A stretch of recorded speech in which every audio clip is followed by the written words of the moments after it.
Bonjour chers élèves, bonjour tout le monde, j'espère que vous allez très bien. Alors on a déjà travaillé la lecture, la discipline de la lecture, la première scène d'unité 10 sous le titre pour qui sont ces chaussures-ci.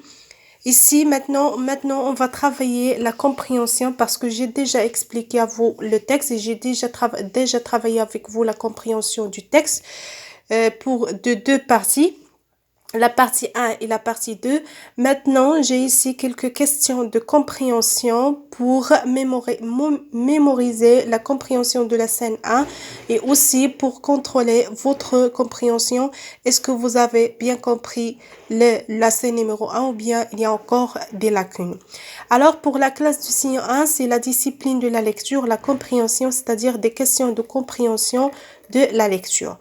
Vous prenez votre manuel, le texte.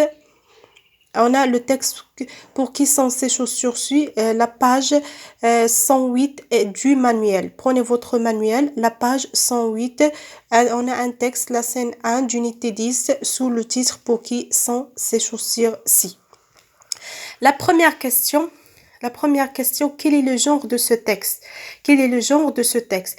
Est-ce que c'est un texte documentaire? On a déjà vu le texte documentaire et on a dit que le texte documentaire nous donne des informations et des documents sur quelqu'un ou bien sur quelque chose. Et on a une scénette. Et j'ai déjà expliqué à vous que la scénette, c'est une petite pièce de théâtre drôle. Alors, la scène numéro 1 d'unité 10, est-ce que c'est un texte documentaire ou bien c'est une scénette? Si c'est un texte documentaire, vous cochez cette case. Si c'est une scénette, vous cochez cette case. Vous choisissez la bonne réponse. La deuxième question, quel est le nom du narrateur? Quel est le nom du narrateur? Si vous voyez dans votre page 108, en haut à droite, vous trouvez une petite vignette. Dans cette vignette, on va trouver le nom du narrateur en bas.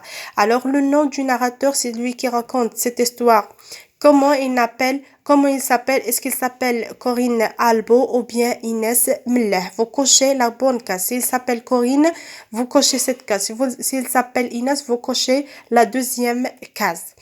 Troisième question, c'est quels sont les personnages?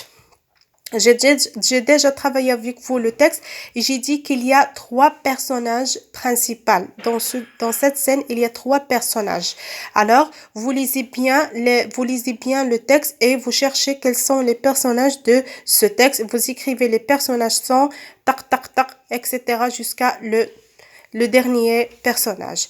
Quatrième question, que veulent les deux clients? Que veulent les deux clients? Dans cette scène, il y a 2 clients. Client numéro 1 et on a client numéro 2. Client numéro 1, c'est dans la première partie de la réplique 1 jusqu'à la réplique 8. Et client numéro 2, c'est dans la deuxième partie de la réplique numéro 9 jusqu'à la réplique numéro 13. Les deux clients veulent des chaussures, mais ils veulent quel genre de chaussures? Le client 1, des chaussures, comment sont-ils? Le client numéro 2, aussi. Alors, vous complétez qu'est-ce qu'il veut le client numéro 1 et qu'est-ce qu'il veut aussi le client numéro 2. Client 1, c'est dans la première partie. Client 2, c'est dans la deuxième partie. Cinquième question, le vendeur est. J'ai déjà dit que dans ce magasin, il y a un vendeur. Il est bien habillé ou bien il se tient bien aussi. Regardez, le vendeur est. Comment il est? Est-ce qu'il est perplexe? Qu'est-ce que ça veut dire perplexe? C'est-à-dire, il n'a pas compris qu'est-ce qu'il dit, le client.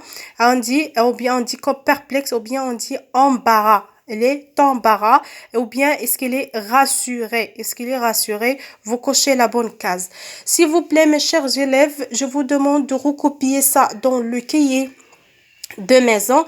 Je voudrais aussi une très bonne écriture. Organisez votre travail. Soulignez les cases avec la règle et le stylo vert. Vous écrivez les réponses avec le stylo bleu parce qu'on va faire la correction avec le stylo vert. On va corriger cette feuille ou bien cette feuille, c'est pour le lundi. On va faire la correction ensemble dans le groupe.